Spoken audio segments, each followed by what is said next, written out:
Shalom, Bapak Ibu, Saudara-saudara yang terkasih dalam Kristus Yesus. Kita bertemu kembali dalam acara ibadah pertangyangan Rabu 17 Juni 2020 dengan para pelayan, Pendeta RW Pasaribu sebagai pembawa firman Tuhan, Sintua Kahabiahan sebagai liturgis, Sintua FC Tinjak sebagai pendoa syafaat, calon Bibel Pro Pipian Boru Batubara, dan calon Bibel Pro DP Nurtanti Lumban Tobing sebagai song leader, dan Fani Hasibuan dan juga Alexander Nenggolan sebagai pemain musik. Terima kasih, selamat mengikuti ibadah.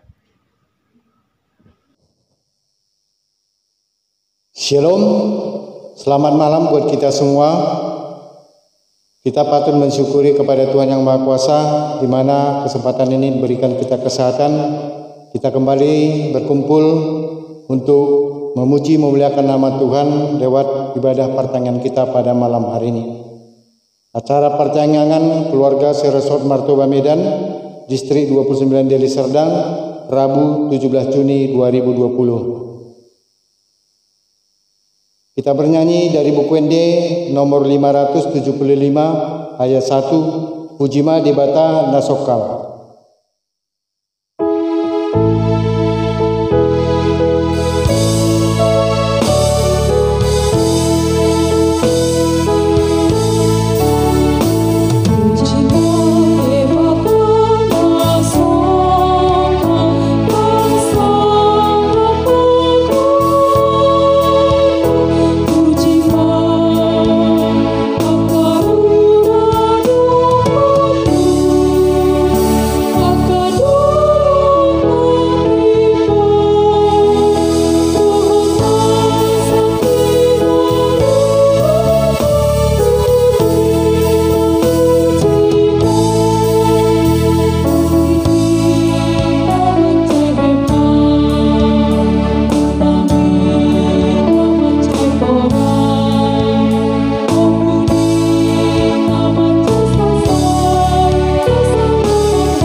Dalam nama Allah Bapa dan nama anaknya Tuhan Yesus Kristus dan nama Roh Kudus yang menciptakan langit dan bumi.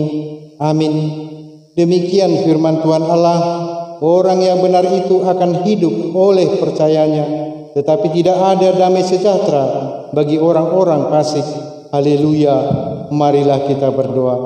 Ya Tuhan Allah Bapa kami, kuatkanlah kami supaya jangan berputus asa apabila kami jatuh ke dalam kemelaratan, sehingga kami tidak menyia-nyiakan berkat-Mu. Ajarlah kami supaya kami jangan menggantungkan pengharapan kami kepada hal-hal yang duniawi.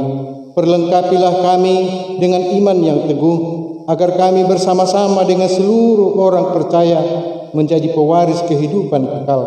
Dengarlah doa kami, karena anak-Mu, Yesus Kristus Tuhan kami. Amin. Epistel pada pertangyangan malam ini tertulis pada kitab Imamat pasal 25 dimulai dari ayat 1 sampai dengan ayat 13. Mari kita membacanya. Tuhan berfirman kepada Musa di gunung Sinai, berbicaralah kepada orang Israel dan katakan kepada mereka, apabila kamu telah masuk ke negeri yang akan kuberikan kepadamu, maka tanah itu harus mendapat perhentian sebagai sabat bagi Tuhan. 6 tahun lamanya engkau harus menaburi ladangmu, dan 6 tahun lamanya engkau harus merantingi kebun anggurmu dan mengumpulkan hasil tanah itu. Tetapi pada tahun yang ketujuh haruslah ada bagi tanah itu suatu sabat, masa perhentian penuh, suatu sabat bagi Tuhan. ladangmu janganlah kau taburi, dan kebun anggurmu janganlah kau rantingi. Dan apa yang tumbuh sendiri dari penuaanmu itu, janganlah kau tuai, dan buah anggur dari pokok anggurmu yang tidak dirantingi, janganlah kau petik. Tahun itu harus menjadi tahun perhentian penuh bagi tanah itu. Hasil tanah selama Sabat itu haruslah menjadi makanan bagimu, yakni bagimu sendiri, bagi budakmu laki-laki, bagi budakmu perempuan, bagi orang upahan, dan bagi orang asing di antaramu, yang semuanya tinggal padamu. Juga bagi ternakmu dan bagi binatang liar yang ada di tanahmu, segala hasil tanah itu menjadi makanannya. Selanjutnya engkau harus menghitung 7 tahun Sabat, yakni 7 kali 7 tahun, sehingga masa 7 tahun Sabat itu sama dengan 49 tahun.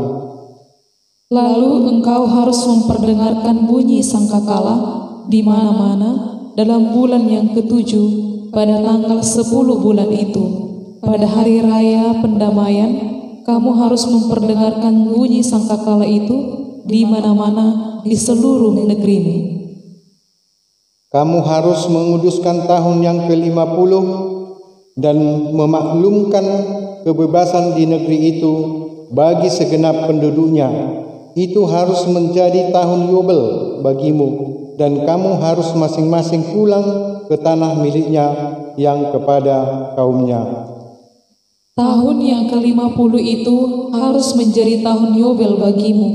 Jangan kamu menabur, dan apa yang tumbuh sendiri dalam tahun itu jangan kamu tuai, dan pokok anggur yang tidak dirantingi jangan kamu petik buahnya. Karena tahun itu adalah tahun Yobel, haruslah itu kudus bagimu. Hasil tahun itu yang hendak kamu makan harus diambil dari ladang. Dalam tahun Yobel itu kamu harus masing-masing pulang ke tanah miliknya. Demikian firman Tuhan. Marilah kita berdoa. Berbahagialah orang yang mendengar firman Allah serta memeliharanya. Amin. Sebelum kita mendengarkan firman Tuhan, mari kita bernyanyi dari buku ND nomor 697 ayat 1-3, Molohodo hu ihuton.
Marilah kita berdoa.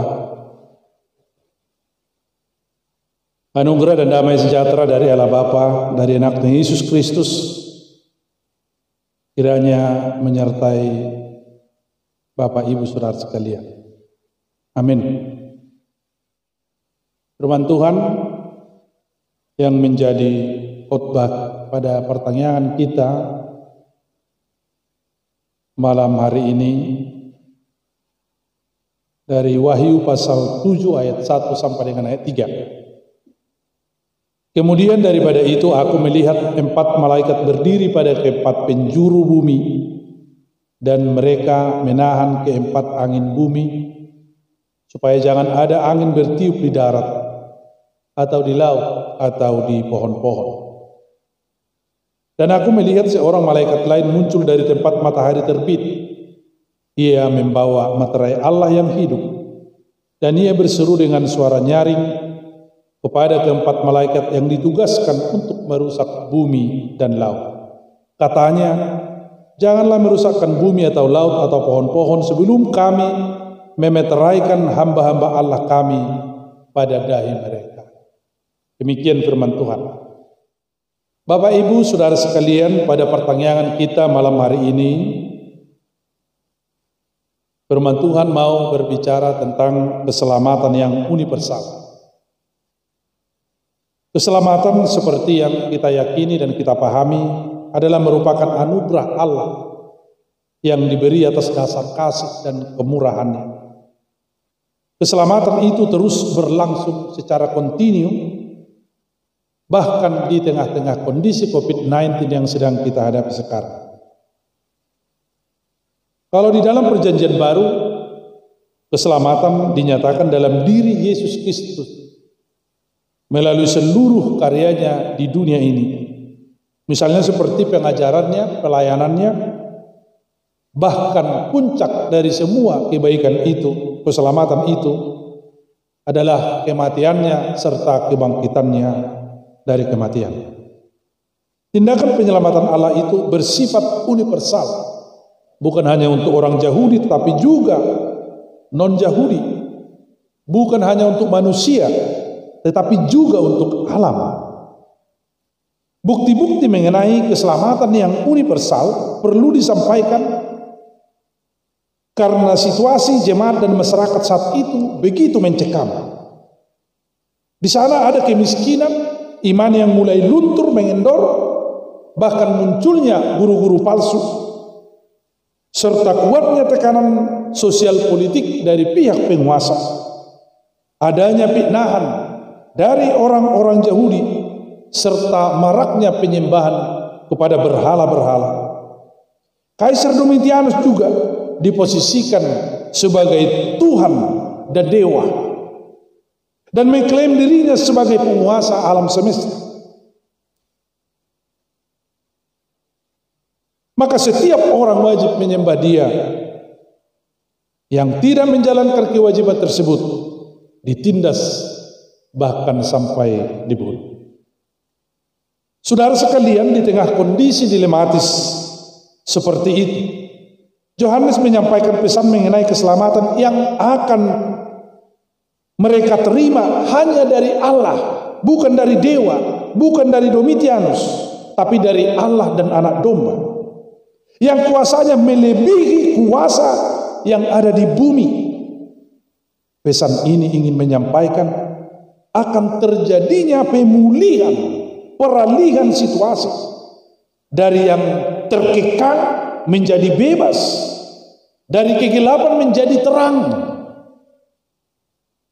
dan dari keadaan yang sedang mengalami kesakitan menjadi sembuh. Konsep keselamatan yang dikemukakan Yohanes ditujukan bagi seluruh alam semesta, seluruh manusia, Israel dan segala suku-suku bangsa di dunia ini. Kata keselamatan diartikan sebagai tindakan Allah untuk melakukan penebusan, pembebasan, dan kemenangan seluruh makhluk dari segala penderitaan, kesusahan besar, kemalangan, penindasan, kemiskinan, ketidakadilan yang dilakukan oleh penguasa Romawi pada saat itu. Allah dan Anak Domba sebagai penyelamat yang universal diperkenalkan oleh Yohanes sesuai dengan penglihatannya. Allah bahkan akan berkemah di tengah-tengah umat yang sedang menderita, supaya kerajaan Allah nyata, nampak di dalam hidup manusia, yaitu hidup di dalam kasih, hidup di dalam sukacita, hidup di dalam damai sejahtera dan keadilan.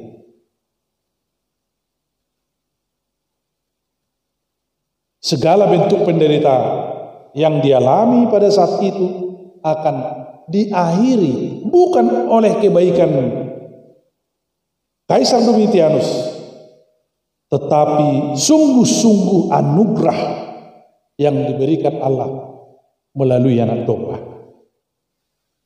Dalam narasi visi inilah Yohanes melihat suatu bahaya besar akan terjadi di bumi, yaitu angin dari keempat penjuru yang dapat mengakibatkan kerusakan besar di bumi.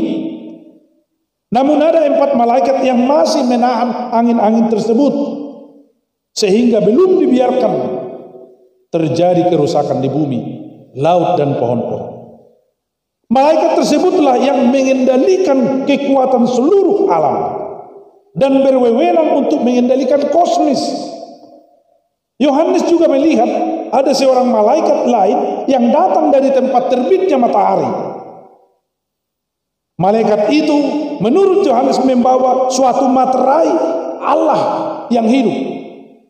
Allah yang hidup, sebutan Allah yang hidup itu menjadi penting untuk membedakannya dengan Allah yang mati, seperti dewa, seperti Baal, seperti Kaisar Domitianus yang akan berakhir kekuasaannya. Jenis pemeteraian ini disebutkan juga dalam Yesekiel pasal 9 ayat 4, di mana di sana disebut, berjalan-jalanlah ke tengah-tengah kota, di tengah-tengah Yerusalem, dan goreskanlah sebuah tanda di dahi orang-orang yang berkeluh kesah dan berkabung karena segala kekejian yang dilakukan di tengah-tengah. Jadi kata tanda artinya goresan, sebagai penanda dibebaskan dari penghakiman. Tanda itu ada yang ditulis dalam bentuk salib atau bentuk X, atau seperti lukisan darah di ambang pintu seperti yang diceritakan dalam kitab Keluaran. Jadi dengan tanda itu ia menyelamatkan manusia agar mereka terhindar dari kekacauan kosmos. Bapak Ibu Saudara sekalian, tanda itulah yang sudah dituliskan Allah dalam hidup kita, dalam hidup setiap orang yang percaya. Dengan apa? Dengan pengorbanan Yesus di salib. Allah tidak menghendaki kehancuran alam ciptaannya. Ia selalu mengasihi sekalipun manusia sering melupakannya, sering mendukakannya. Allah dan Anak Domba memberi keselamatan tidak terbatas hanya kepada kita manusia, tetapi juga mencakup seluruh kosmos atau alam semesta. Kita manusia dimateraikan agar kita memperoleh keselamatan atau perlindungan Allah dari segala macam malapetaka. Mereka yang dimateraikan itu adalah orang-orang yang secara konsisten mempertahankan kualitas imannya, kualitas moralnya, tanggung jawabnya kepada Allah. Jadi sekalipun harus berhadapan dengan berbagai konsekuensi, Yohanes ingin menguatkan mereka supaya mereka tetap kuat dan bertanggung jawab menghadapi pergumulan yang begitu berat. Orang yang dimateraikan itu tidak lagi hanya bermaksud memperbesar lumbung harta seperti orang kaya yang bodoh pada khotbah minggu yang lalu, namun berjuang untuk memperbesar jangkauan, untuk berbagi kasih terhadap mereka yang membutuhkan. Bapak Ibu Saudara sekalian, orang-orang seperti itulah yang akan masuk dalam komunitas Allah yang baru, komunitas yang hidupnya dipenuhi kasih, damai dan sukacita, yang hidupnya jauh dari iri dan dengki, yang tidak mengedepankan kebenaran sendiri atau melupakan kebenaran Tuhan. Komunitas itu juga tidak dibatasi secara eksklusif pada orang-orang beretnis tertentu atau beragama tertentu, tetapi merupakan perkumpulan dari orang-orang benar dari segala penjuru, dari segala bangsa, dari seluruh dunia. Ukuran yang dipakai untuk masuk dalam komunitas yang baru itu bukan panjangnya jubah atau lihainya mulut bersabda damai, tetapi diukur secara universal dengan kualitas imannya, moralnya, dan kesetiaannya kepada Tuhan. Inilah yang menjadi komunitas umat Allah yang eskatologis dan menjadi tipe ideal bagi komunitas gereja yang sedang kita bangun dan yang terus kita bangun sampai saat ini dan masa depan. Oleh karena itu, hiduplah dalam kebenaran Tuhan dan terimalah tanda keselamatanmu yang dimaterakan Kristus dalam pengorbanannya di kayu salib. Amin. Marilah kita berdoa. Terima kasih Tuhan atas kebaikan-Mu, atas firman-Mu yang telah menyapa kami. Dunia ini bisa goncang, tetapi dunia ini ada di tangan-Mu. Dan segala maksud dan rencana-Mu tidak akan ada yang bisa menghalangi. Jika Tuhan ingin mengguncang dunia ini, tapi Engkau masih mengasihi kami, memberi kami waktu untuk memperbaiki diri, sehingga Engkau masih menopang hidup kami dan tidak membiarkan kami hancur. Oleh karena Tuhan, ajar kami dengan firman-Mu yang sudah kami dengar pada malam hari ini. Kiranya kami semakin bertanggung jawab, semakin menjaga kualitas iman kami, semakin menunjukkan kesetiaan kami kepada-Mu. Terima kasih Tuhan, biarlah seluruh jemaat-Mu dimanapun mereka berada yang beribadah di rumah mereka masing-masing pada malam hari ini, mereka boleh bersuka cita karena mereka juga orang-orang yang sudah dimateraikan, yang akan terbebas dari murka Tuhan karena mereka telah dimateraikan melalui darah domba Allah yang telah mati di kayu salib. Kamilah yang akan menjadi bagian dari komunitas itu, komunitas umat-Mu di eskatologi juga pada hari ini. Terima kasih Tuhan, kami telah berdoa. Amin. Sebelum kita berdoa syafaat, kita bernyanyi dari buku ND nomor 140 ayat 2 tambah 3, Gigir Mahamu.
Jemaat dan keluarga yang dikasihi Tuhan, kita satukan hati kita serahkan seluruhnya ke dalam Tuhan Yesus, kita bersatu di dalam doa. Bapa kami, Bapa yang kami kenal melalui perantaraan Tuhan Yesus Kristus, Tuhan kami, melalui pengajaran Roh Kudus yang menyertai hidup kami bersujud Bapa dengan penuh kerendahan hati, mengucapkan syukur kehadapan-Mu yang Maha Kudus, karena kami mengaku berkat yang melimpah, kesehatan, kekuatan, dan pengajaran masih melingkupi kami hingga pada saat-saat yang indah ini. Bapa yang Maha Baik, kami berlutut di hadapan-Mu Bapa, memohon penguatan kepada-Mu atas pandemi COVID-19 yang melanda dunia ini. Banyak dari kami yang lemah Bapa, bahkan beberapa dari kami sampai terjatuh dan tersungkur Bapa oleh karena kesusahan. Kami mohon Bapa yang Maha Baik, Engkaulah yang menguatkan hati dan pikiran kami. Engkau yang menguatkan tubuh kami masing-masing. Engkau yang mempersatukan keluarga kami untuk saling menopang dan membantu serta saling mendoakan. Bapa yang Maha Baik, kami memohon Bapa kepada pimpinan negara kami ini, para pengurus-pengurus gereja kami, terlebih para pengurus-pengurus WEK dan parhalado-parhalado kami. Berikan mereka kekuatan Bapa, berikan mereka hikmat marifat yang daripadamu, berikan mereka kesehatan, karena mereka sering mengabaikan diri mereka untuk melayani orang-orang di sekitarnya. Mereka sering mengabaikan kebahagiaan, kesenangan, dan peristirahatan mereka demi untuk melayani jemaat-jemaat dan orang-orang di sekitar mereka. Bapa yang Maha Baik, secara khusus kami mau berdoa Bapa untuk beberapa keluarga yang pada saat ini masih sedang sakit atau mungkin sudah dalam pemulihan. Kami berdoa untuk Amang Opung Grace Lubis dari WEK 1, keluarga Amang M Sinaga Boru Sirait dari WEK 5, Amang Situa BL Nenggolan dari WEK 7, Amang Situa R Damanik dari WEK 8, Inang Rumapea Boru Sinaga dari WEK 9, Amang Tapu Bolon Boru Sidari dari WEK 9. Mereka Bapa sedang mengalami sakit penyakit dalam tubuh mereka. Tubuh mereka sedang lemah Bapa.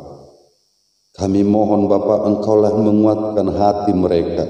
Engkau tetap yang meneguhkan iman mereka dan berkati obat yang mereka makan. Berkati tangan-tangan yang menuntun dan membimbing mereka untuk menjalani perawatan. Terlebih kepada keluarga yang merawat Bapa, berikan kesabaran. Berikan mereka kebijaksanaan dalam merawat keluarga yang sedang sakit. Dan kami percaya Bapa, Engkau berkenan memberikan ujian sakit penyakit dalam mereka semata-mata untuk meneguhkan dan menguatkan iman serta kepercayaan mereka. Bapa yang Maha Baik, beberapa hari yang lalu Engkau telah memanggil satu orang Bapa dari tengah-tengah kami, Amang Nenggolan Boru Haloho dari WEK 5. Kami semua kehilangan Bapa. Kami semua bersedih. Tetapi kami percaya Bapa, setiap ada pertemuan pasti ada perpisahan. Kami mohon Engkau yang menguatkan keluarga yang ditinggalkan, terlebih kepada Inang Boru Haloho. Berikan dia kesabaran dan ketabahan. Berkati anak-anaknya Bapa, terutama Alexander yang sekarang akan menjadi pengganti bapaknya sebagai kepala keluarga. Ajari dia Bapa, agar dia bisa menjadi pemimpin yang berkenan untuk keluarganya. Bapa yang Maha Baik, kami juga mau berdoa Bapa untuk rencana gerejamu yang sesaat lagi akan membuka rumahmu ini untuk kebaktian minggu bersama. Kami merencanakan di tanggal 28 kami akan memulai ibadah di rumahmu ini Bapa.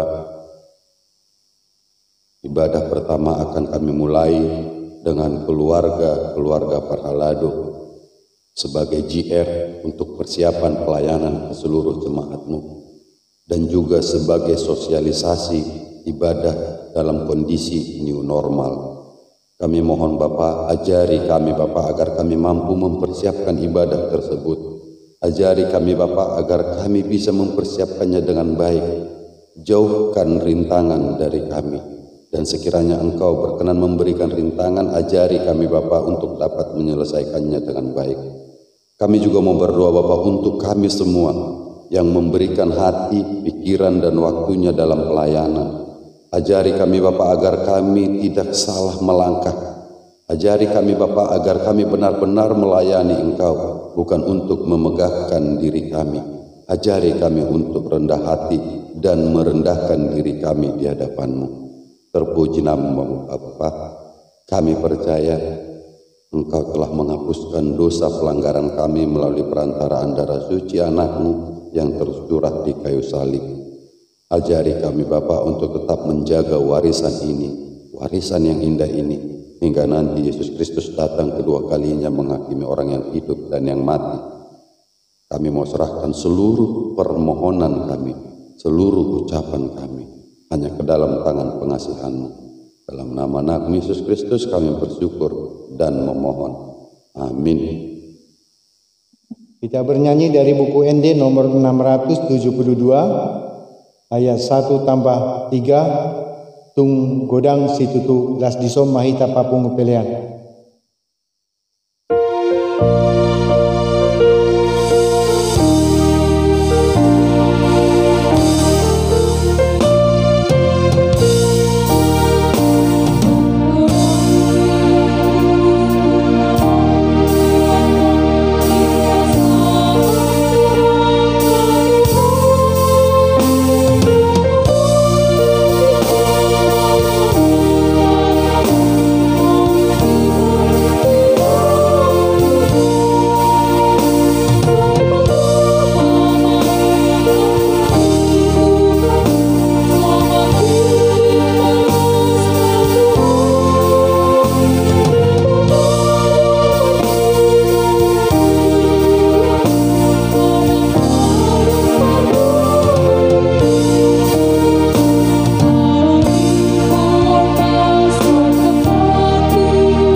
Marilah kita akhiri ibadah kita berdoa untuk menyerahkan persembahan kita kepada Tuhan. Ya Allah Bapa kami yang di surga, kami mengaku bahwa Tuhan adalah sumber dari segala karunia yang melimpah dalam kehidupan kami masing-masing. Sebagian daripada karunia itu kami serahkan kembali sebagai persembahan kepada Tuhan. Terimalah dan berkatilah persembahan umat-Mu ini, agar dapat kami pergunakan untuk pekerjaan dan pelayanan kerajaan Tuhan di dunia ini. Bukalah hati kami untuk mengenal betapa banyak berkat dan karunia yang kami peroleh dari Tuhan, supaya kami senantiasa bersyukur kepada-Mu di dalam nama Yesus Kristus Tuhan kami. Amin. Marilah kita bersama-sama di dalam doa Bapa kami. Bapa kami yang di surga, dikuduskanlah nama-Mu, datanglah kerajaan-Mu, jadilah kehendak-Mu di bumi seperti di surga. Berikanlah kami pada hari ini makanan kami yang secukupnya, dan ampunilah kami akan kesalahan kami, seperti kami juga telah mengampuni orang yang bersalah kepada kami. Dan janganlah membawa kami ke dalam pencobaan, tetapi lepaskanlah kami daripada yang jahat, karena Engkau yang mempunyai kerajaan dan kekuasaan dan kemuliaan sampai selama-lamanya. Amin. Anugerah Tuhan kita Yesus Kristus, kasih setia Allah Bapa, serta persekutuan Roh Kudus kiranya menyertai saudara sekalian. Amin.